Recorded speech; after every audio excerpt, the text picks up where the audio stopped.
Well, hello there, Tortuga here, and thank you for tuning into this rather spiffing episode of Duels of the Spellslingers. It would be rather splendid if you enjoy this video to like and subscribe. Or don't, doesn't affect my life. Jarvis, bring the Bentley, we're off to the golf. Welcome back, ladies and gentlemen, to Duels of the Spellslinger quarterfinals. My name is Overformed, and today we're going to do the quarterfinal match between RedRose and Antlr. So we got Antlr on Chandra, and we got RedRose on who's going to be Liliana. For those who don't know, RedRose is actually related to Affinity 3. Yeah, something about it. And we're going to the quarterfinals. Whoever wins is going to be playing Madly Beckon. She had an epic match against Mr. Mellows in the previous round. So we're going to open up with Antlr's Chandra with that aggressive land, having 3 cost, 6 cost, with that 6 cost effective duel. If you only have red colored or monocolor cards, it becomes a 10-10. That's what you expect. So Antlr's going to go for 3 mana, 2 flying. Ooh, let's see. You know, Antlr is playing that very aggressive 3 mana. You can't see at the bottom here. 3 mana thing where the takes damage gets +1. I think it's +2 attack if it takes damage. And so unfortunately, oh, that's rough for Antlr. He can't play anything. And he's a Chandra aggressive. Yeah, the enrage element, there we go. So RedRose is playing Liliana black, and we don't know if he's splashed or rather she splashed. Anything. Wow,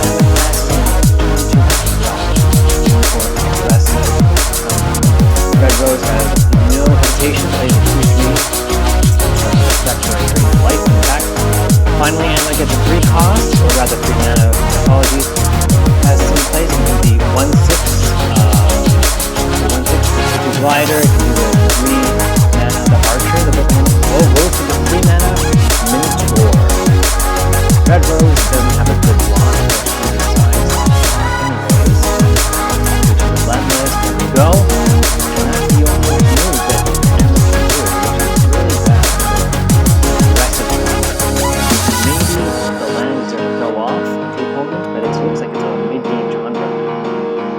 Anyways, as it is, RedRose attacks. I think Antlr's going to block the 2/3, right? Because that's always going to be 3 damage because of the Drain 1 effect.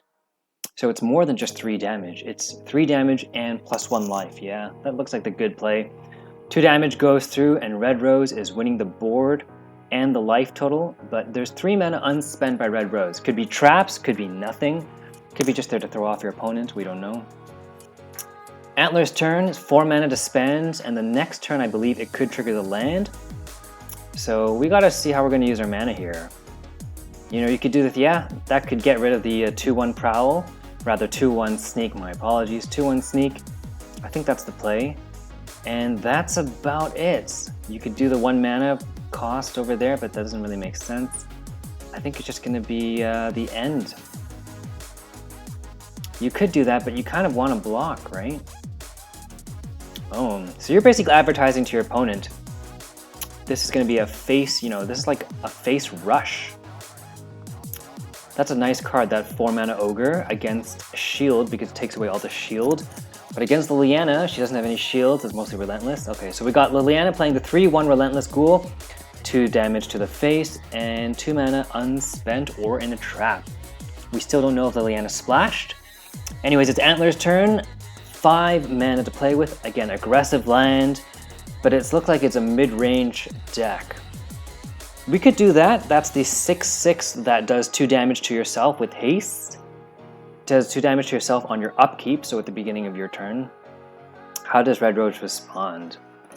Well, the 2/2 can't block, and the 3/1 can block the 5/3. I think that's the play. Block 5 damage, at least kill the creature. Gain 1 life, but then lose 6, so ultimately you lose 5. Yeah, it looks like at least Antlr has some okay board control, but now it's RedRose's turn. She's got 6 mana and 6 damage on the board. That, I think Antlr's going to block something, right? It's a favorable trade, but again, we have no idea how Liliana splashed, if at all. And she's got some good plays at 6 mana. She could do Liliana's Ghoul, she has, oh! She does the Hulking Zombie, 7/3 Relentless. Straight again to the face. He's going to block the 4/2, I suppose. I mean, that's got to be the best play, right? Unless you're afraid that somehow Liliana is going to have the Drain Life, the 2-mana Drain 2 Life spell. But probably not, right? Because you're going to attack with your 6/2 next turn, forcing Liliana to block. So now it's Antlr's turn. Yeah, it does 2 damage to yourself, right? So you're on your own timer now. 6 mana, land does not trigger, and we got 6 mana to play with. We can do the 3 mana 2/2 and the 3 mana 1/6, but I think you got to attack with that 6/2, right? You don't want to keep hitting yourself in the face against Liliana, and yeah, you just kind of want to get rid of that big 7/3, which is going to turn an 8/4. But this sort of mid-range Chandra deck has got that 3 mana Flame Coil. I think that's the play here, which will leave him 3 more mana. 3 more mana, I think he's going to play the 1/6, right?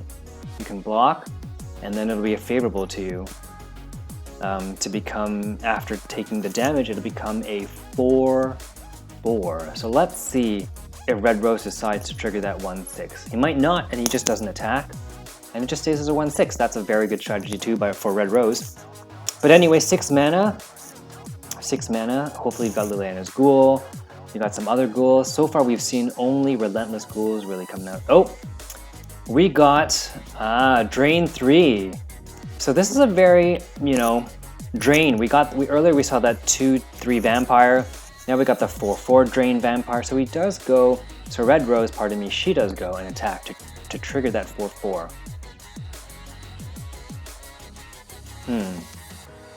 I guess you got to attack, right? You're on the timer. You're doing 2 damage yourself every turn. And Red Rose is probably going to block that 4/4 with their own 4/4. So you're kind of... I mean, there's not too many plays that Antlr can do. He's got that Flame Shot, 3 mana or 1 mana to each. Yeah, you could do that, forcing him to block with the 4/4. But you're kind of advertising you're running low on... you're already low on cards. Now you're down to 3 cards, playing a Chandra Rush mid-range. I mean, the land says Rush, but the cards are mid-range. And again, I mean, the players don't have optimized decks because this tournament number 3, it's very unique. We are only allowed 1 card between 2 different Planeswalkers, and you got to win with both Planeswalkers. So, anyways, as the game goes, Red Rose is winning with 20 life, Antlr's at 11. Antlr goes in for the attack. Even Stevens, my name is not Steven by the way. Even Stevens, and yeah, 3 mana, 2/2 flyer, that's it. So Antlr's is sort of desperately holding on. Now we got the change here. Red Rose went white splash, there we go. So again, very typical Liliana white splash decks, probably have the Day of Judgment for 7 mana, we don't see it here, but I'm guessing. Got the 6 mana Second Sun.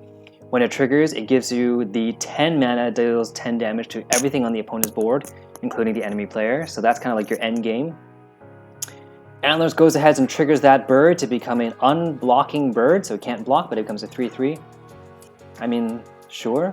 Antlr has 6 mana left over. What are you going to play? Lose all armor.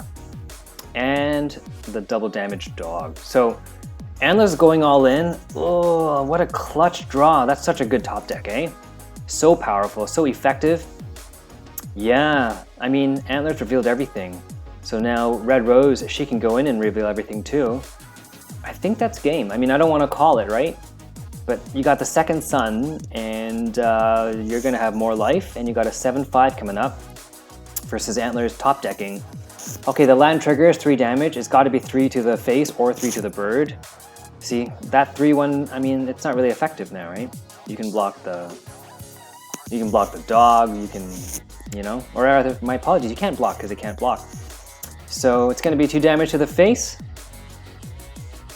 It's not looking good here for Antlr's, yeah.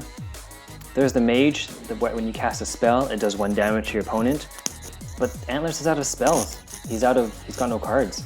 He's just top decking, so it's not effective. Or rather, it was drawn not at a great time in his deck. Sort of his mid-range Chandra versus mid or end game Liliana. It looks like it's going to be Liliana's game, but I don't want to call it too early. You never know, she could have I don't know. Day of Judgment or something. There we go. That's some good luck with the land, right? Kills a 3/1 flyer. Now you can block the stuff on the board. What do you have, Antlers? What do you got that can save this game? What do you have? With 5 life, you are less than 33% of your 16 life enemies, so you have to make everything count. You gotta maximize all of your effects, and it looks like either Antlr is debating whether she or whether he, my apologies, should play the card or just pass. Is it a trap? Who knows? Still to be determined. And we know that Red Rose has the, oh, there we go, burn, all right. Was that the play? I don't know. I mean, it looks like they cannot block with that guy, so you're gonna go in for the attack with the 2/4. You could attack with the dog too, right? Because it's gonna be twice. So 1 times 2 is 2, it's gonna kill the scorpion. Yeah, Red Rose is probably gonna block because Red Rose has greater life total and can probably doom that guy or whatever guy happens to come out on the next turn. 10 mana for Red Rose, yeah, that's probably the play. You could attack first if you want. Usually people do attack first, they don't want to reveal their hand. Could be traps, could be spells, so you attack first, but I mean, we're top decking at this point and Red Rose has such a big life total advantage, I don't think it's gonna matter, unfortunately. Antlers, yeah, that's the block, right? You want to keep that 2/2 to do more damage per spell, but since you're top decking, there isn't too much that you can really do, so I'm not too sure. Oh, there we go, Pyrobot, 4/1. Okay, all right. Still in the game, haven't lost, so long as Red Rose doesn't draw the second sun, you know, the 10 damage one. So what did you get? That 4/1 gives you a free red card, and you've got 6 mana, and so, okay. You know what? That's the card that can probably keep you in for a little while, eh? Because now all Red Rose has is mana and infection. Okay, you can do that. Sure. I mean, you can do everything. You could do that, you can attack, so he's probably gonna block with the 4/1 because it's gonna die anyways. And so it says there was a slight glitch, but both competitors carried on. Alright, Duels of the Spellslingers, thank you for giving us that little intermission message, Tortuga. And by the way, for everyone listening in today, thanks for Tortuga and Queen83 and Jokes to Jesus for organizing these tournaments. And we're back. We are back after that block happened. So Red Rose is down to a 3/1 creature with a huge life advantage. And Antlr has 2/2 and another 2/2 flyer. Okay.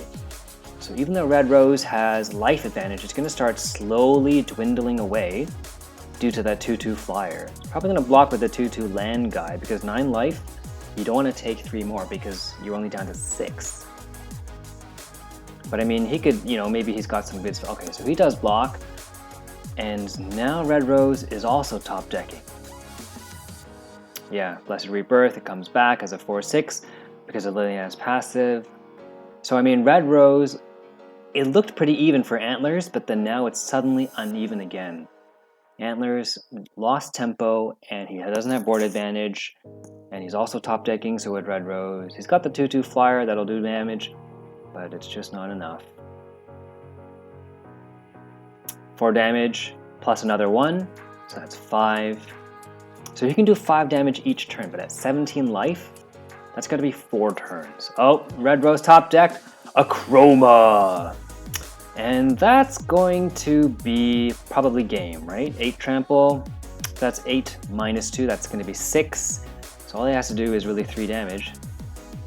Oh, my apologies everyone, that's not game. If he blocks, alright, Antlr, you got 1 more turn.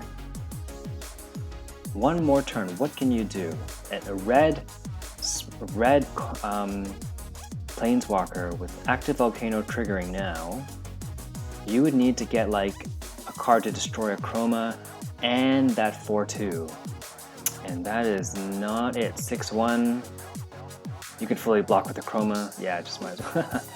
Block with the 1, take the 5 damage. Why not? Draw your free card. Blood Chalice. Just gonna pump up something. It deals you 1 damage and it gives your creatures a 2/1. So you basically sacrifice health for pumping up your guys. Fearsome Return, why not? Doesn't really matter though, this is game with 12 damage to the face.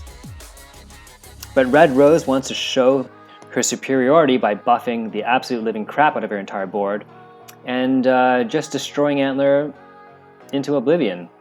That's not English.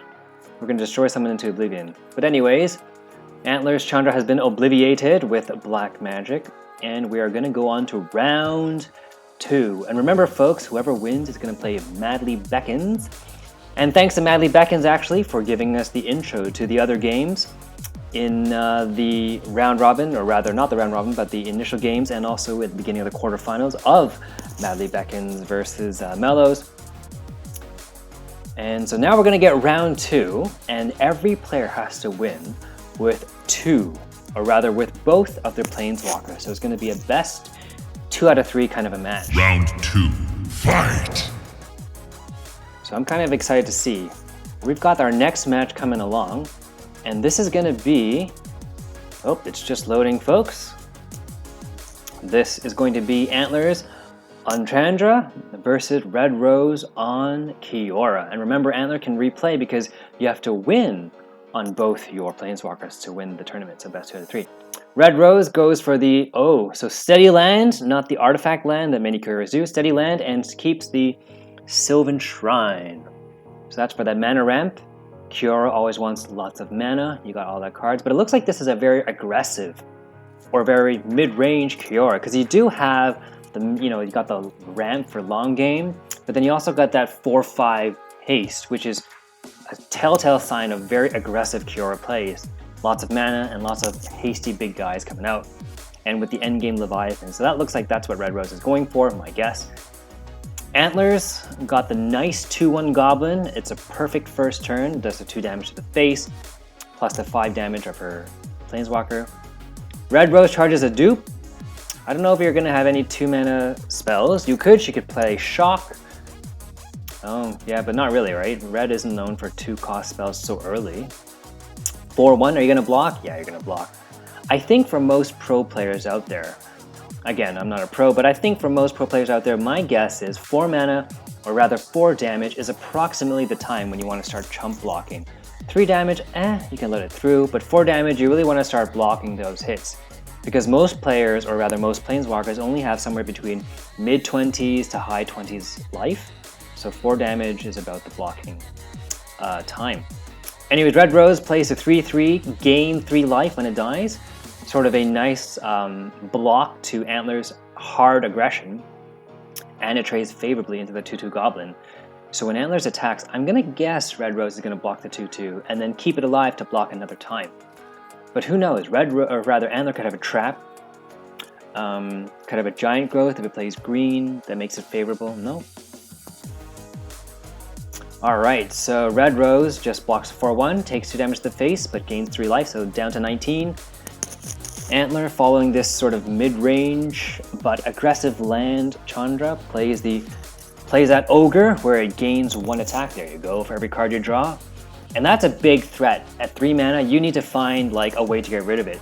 Kiora's answers are something like a Unsummon, 2 mana, or that Mist Raven you can see for 5 mana, or maybe just a Giant Growth when it attacks to get rid of it, right? And or a, what do you call that? A Grudge Match if you have enough damage on the board. But anyways, Red Rose doesn't have any of those, so she plays the 2/1 bot and the 2/2, just to sort of, chump block that 5/4.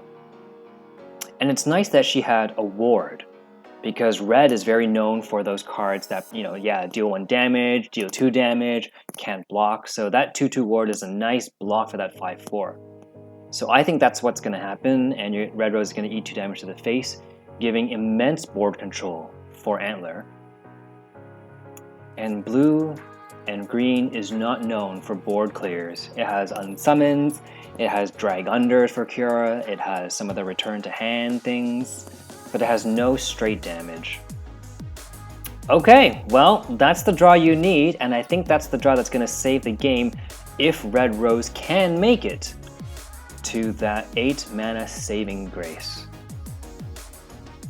But with a lot of 2 mana cost, or rather 2 HP creatures, red is known for those 2 damages. The shocks, the 3 mana deal 2 damage to the whole board. Chandra's own that flame thing where it does 3 damage and then 1 damage to everyone. So alright, so just straight down. Oh, keeps the ogre back because that's going to be a favorable block for Kiora. 3/2's gone. The 2/2's gone. Yeah, because the 6/1's going to die, right? Ball Lightning. That super old card from Magic the Gathering has made it into Duels of the Spellslingers. Gotta love that card. I think it's a favorite. Very powerful card. Very game-changing. So now you can see this tempo swing. Antlr has 2 mana and a 6/2, 24 life to 11. And it's only turn 5. And Red Rose has that Sylvan Shrine, but it doesn't look like this is the time to play it. So even though she wants to, you can't, right? So all those sort of win more cards, those ramping cards, don't have a place against these aggressive Chandra or Nahiri or just red type decks. Anyways, as it is, Red Road plays a 4/5 hasty. I think Antlr's going to block unless next turn she can have that, or rather he can have that no blocking ability. Yeah, so it looks like it.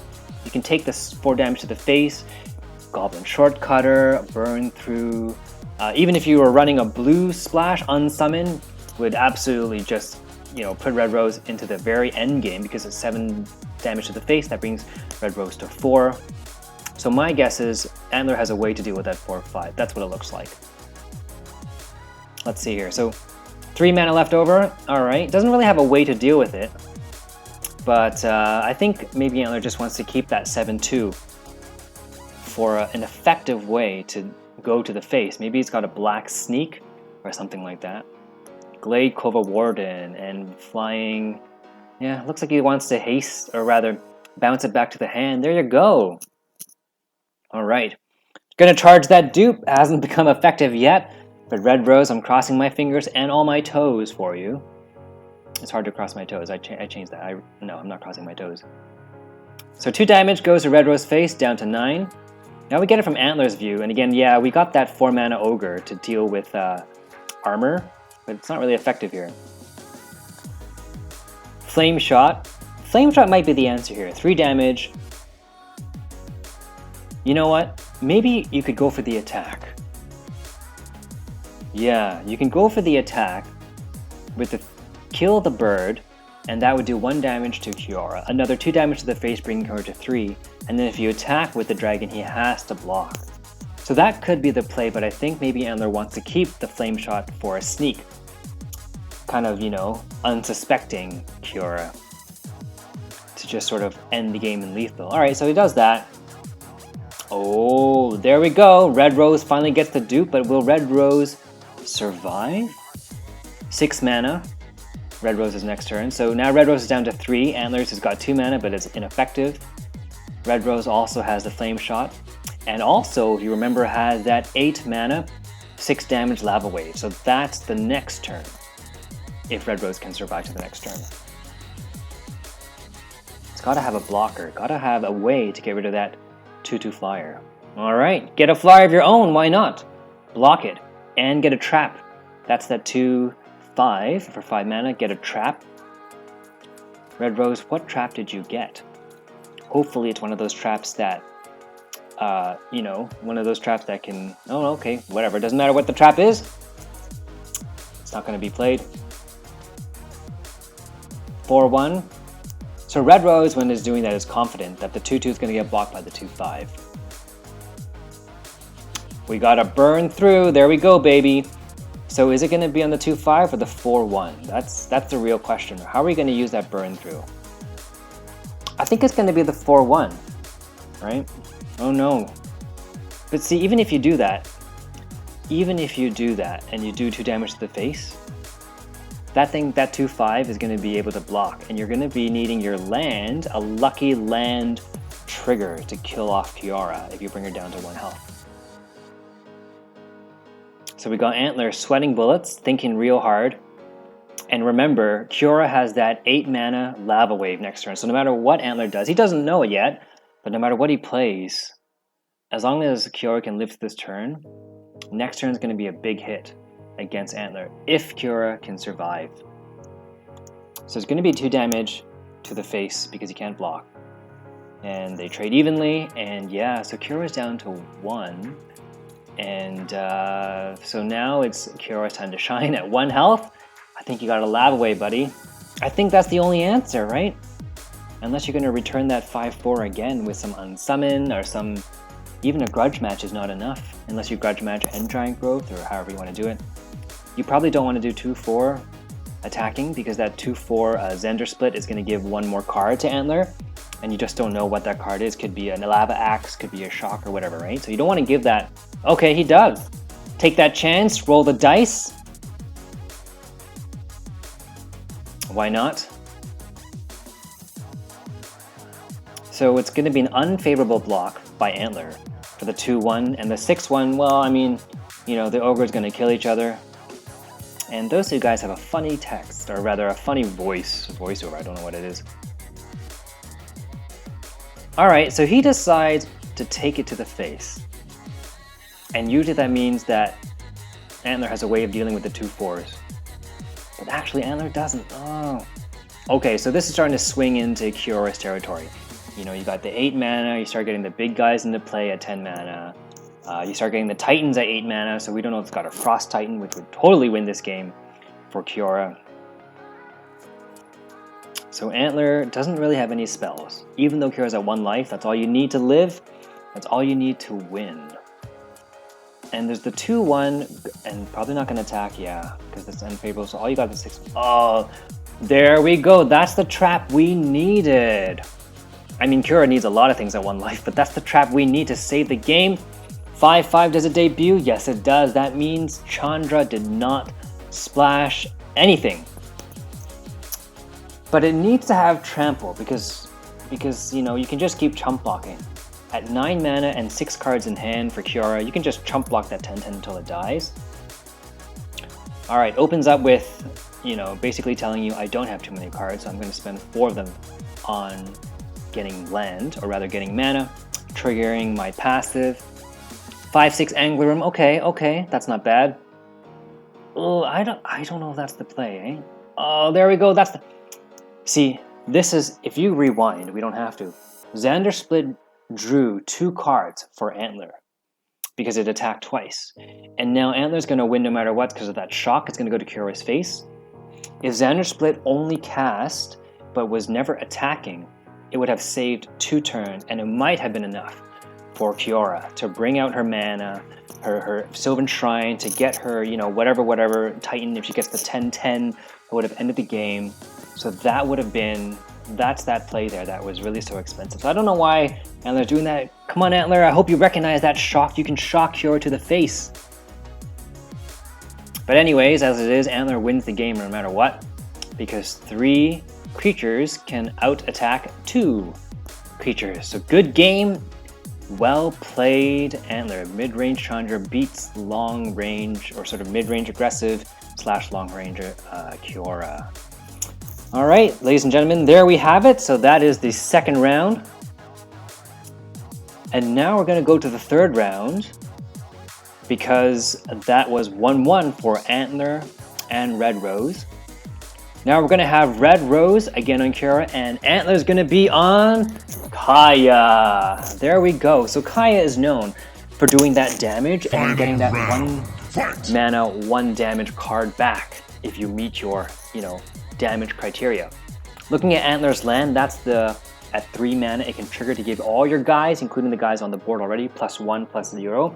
It's a very aggressive, so Kaya's going to be looking for sneak attacks, going to be looking for pumping up those guys, or guys that do damage on cast to meet that, you know, 4 damage, 5 damage, 6 damage target.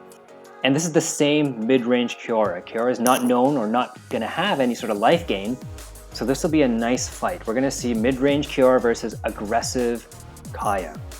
Red Rose opens up, doesn't cast anything because the hand is hand-clogged, which is really bad versus Antlr. But Antlr, as an aggressive deck, has to make use of every single mana, every single turn. So let's see how Antlr uses this 2nd turn 2 mana. Alright, Merchant of Death, not what I was expecting, to be honest, given the land. That's a very slow card, right? 1 mana, 1/1, sorry, 2 mana, 1/1, doesn't do any damage. It just is there for card draw. So that's a very non-aggressive first play, despite the land. But, you know, Antlr could have some very interesting plays. So let's see how you do it at 3 mana. 3 mana is known for the Blood Queen, that legendary card, a 2/3 flyer.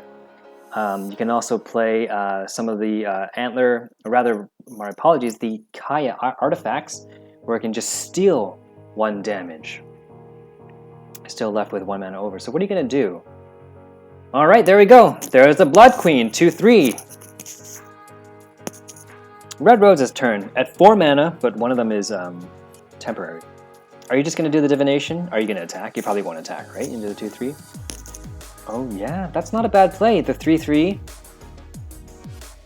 So that 2/2 looks like it's attacking, but it's not. Anyways, Red Rose plays that 3/3, and at the end of every turn, it is going to give any of your creatures, or itself, a random buff.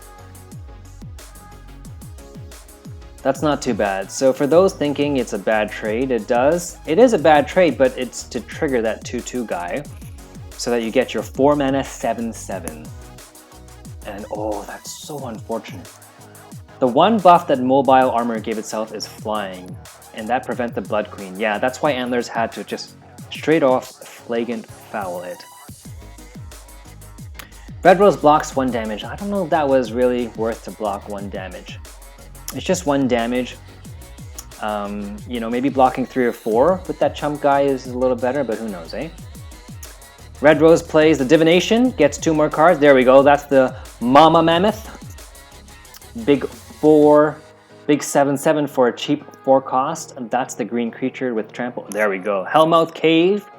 Okay. So Hellmouth Cave gives +1/+0, and it's so powerful for that Blood Queen, because now it does 3 damage and it gives itself 3 life. If you have that if you have the land trigger again, it's going to be 4 damage, and it's going to give itself 4 life if it goes through. It's such a great synergy, the Blood Queen, with that. So for some reason, Antlr doesn't want to attack with a 2/1.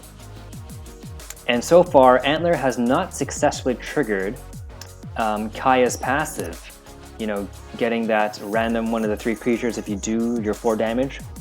But it looks like it doesn't matter because Antlers is winning the board by far.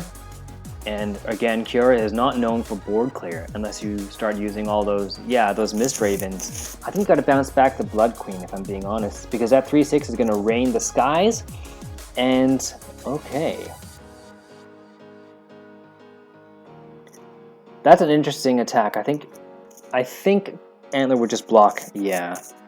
So that just kills it. I'm not sure why they did that. I'm not sure why Red Rose did that. Maybe it just doesn't need the 2 anymore.